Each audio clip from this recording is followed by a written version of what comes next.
What's up, y'all? It has been a hot minute, as I'm sure you realized. That's because if you watched my last video, you saw that I said I was going on a big trip. Now, if you follow me on Twitter or Instagram, you know where that trip was too.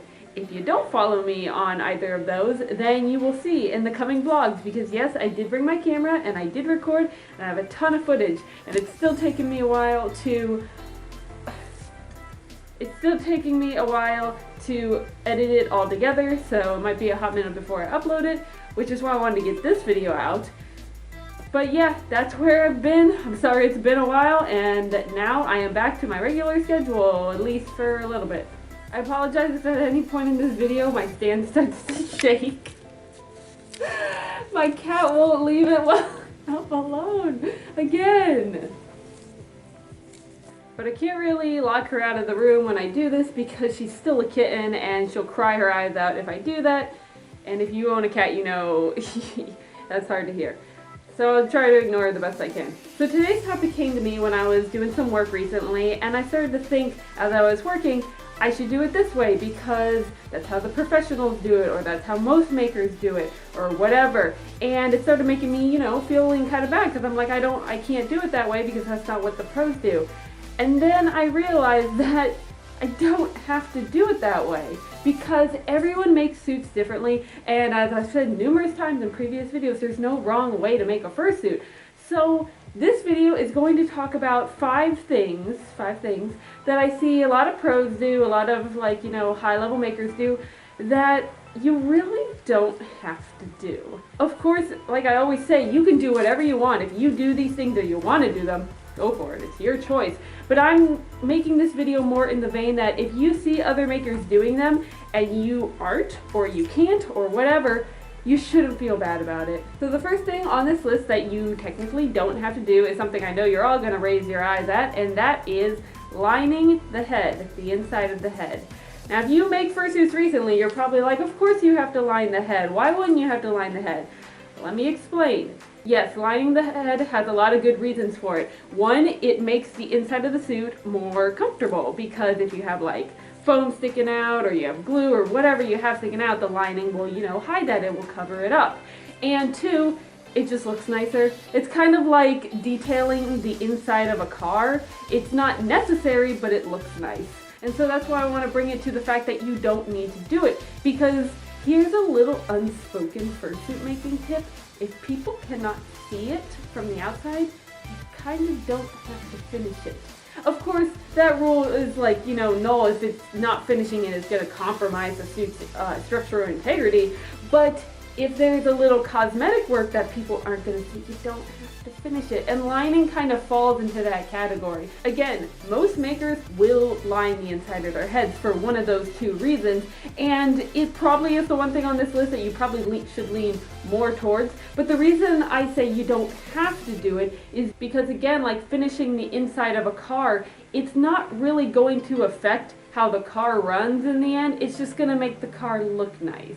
And I've actually seen some other makers who don't line the inside of their heads. It's just how they do. It's because of how they make their heads. They don't line them. And guess what? The suits work fine. The suits sell fine. It's just as good as the people who line the heads. So that's why I'm saying overall, if the way you make your head does not make it easy for you to line the inside of it, don't worry, don't sweat it. Your suits are gonna sell just as well as somebody who lines their heads, especially if the only reason you want to line your head is for cosmetic work. Alright, the second thing on this list, and this is something that I'm starting to see a lot more of, so I want to talk about it, and that is multiple teeth on the inside of your fursuit mouth. Now, I wanted to cover this because, like I just said, I'm seeing a lot more people, especially professional makers, do this, and you really don't have to. Of course, there are people who really enjoy making a full anatomical set of teeth inside their fursuit head. I'm not talking realistic heads with jaw sets. I'm talking toony heads that have all the teeth going on inside there. And it should be obvious you really don't have to do those to make your suit, work as a fursuit. It's just there for appealing visual reasons. But here's the big thing about why you don't have to do that. Personally, my suits, they can't handle that. I cannot put a full set of teeth inside my fursuit heads just because of how I make the suits. So if you want to make a full set of teeth, make sure to factor that in when you are building your foam base. Because if you just go build a foam base however you do just regularly and you're like, I'm gonna add in the teeth later, it's probably not gonna work. You have to make room for teeth. But again, I highly suggest doing a full set of teeth only if you want to, or it just works with your suit, because you really don't have to. And I know a lot of you are thinking, well, suits with a lot of teeth seem to sell better.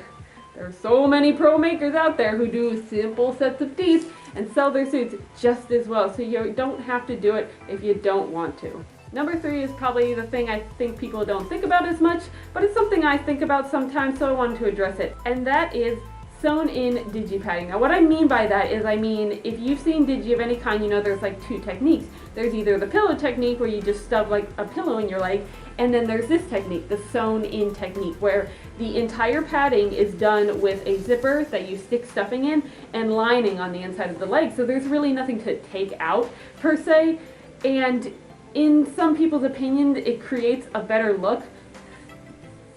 I'm telling you right now, you don't have to do that technique. I wanted to talk about that technique though because I kind of feel that I see it in higher level makers, and because of that, sometimes seeing it I know can make people feel bad, because you see how these like high level makers are doing something and you think, oh, I should be doing that way too if I want to be one of those high level makers. Well, this is one of those techniques that I really think that you should stray away from unless you know what you're doing, just because you're seeing pro makers doing it, because it's not the easiest technique to do.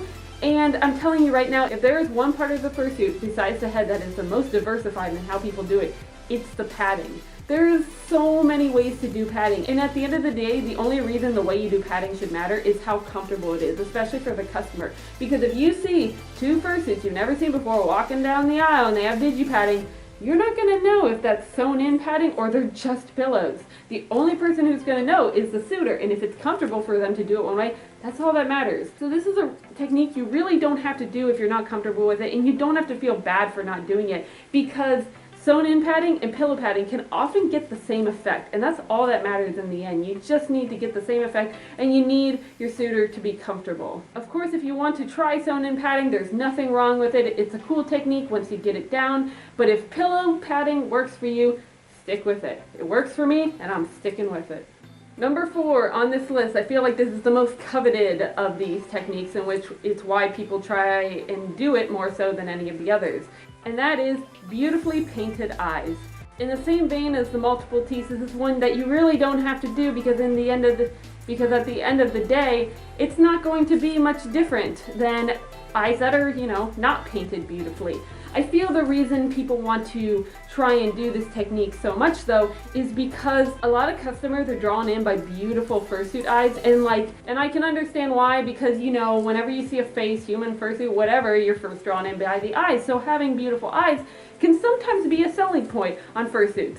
But again, it's really not something you have to do to make sure your suit is functional, because I'm telling you, at the end of the day, an eye that looks like this is going to function the same way as an eye that looks like this.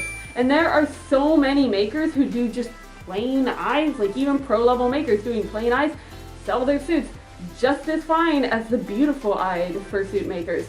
So you really don't have to push yourself to have these like gorgeous eyes to look at. Especially if, I'll say right now, if you're not a painter, which is a key point in getting these eyes, because most of the time they're painted. If you're not a painter, don't push yourself. Some people are painters, some people aren't. I am not a painter. I am trying to be, but I'm not right now. So this is probably the one technique also that you can achieve if you keep practicing. Not that you can't with the others, but this is basically, painting is art. You need to practice at it to get better. So if you want to have those beautiful eyes, I highly suggest continuing to experiment every time you paint eyes. Just keep trying different things until you get what you want.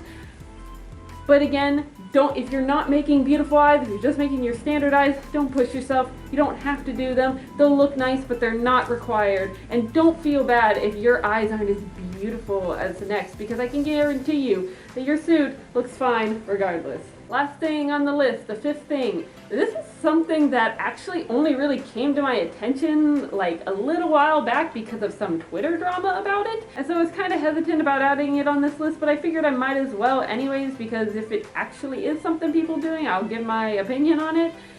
And that is lining the hand paws. I'm gonna say right now, my view on it, you don't have to do it.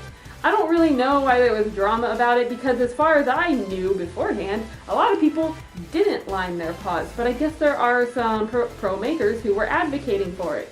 And that just makes me say again, you really don't have to do it. Lining serves 2 purposes, as I said earlier in this video, and that is to be comfortable and to look nice. But something lining also does, especially in something as high friction as the hands, is it makes your hands very hot. And I'm telling you right now, your hands already get hot enough in these things. They're fuzzy gloves. So why would you want to do something that just heats your hands up even more? Sure, it might look nice, but back again to that cosmetic thing, no one can see the inside of your hand paws. So what's the point? Maybe it'll look more professional if you are a maker and you want to make them out, but at the end of the day, all you're gonna have is a customer with hot hands. And nobody wants that. So my personal opinion is you do not have to line the hands.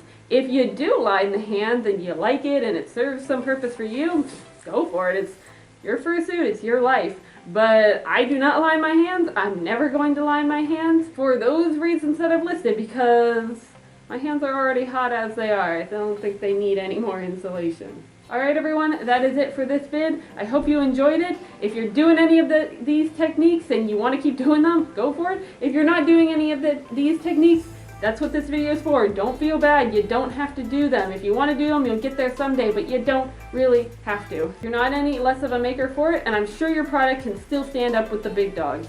So yeah, leave comments below as always on what you'd like to see in my next vid. I'm working really hard to get those trip vlogs up, so you might see those coming up soon. But until then,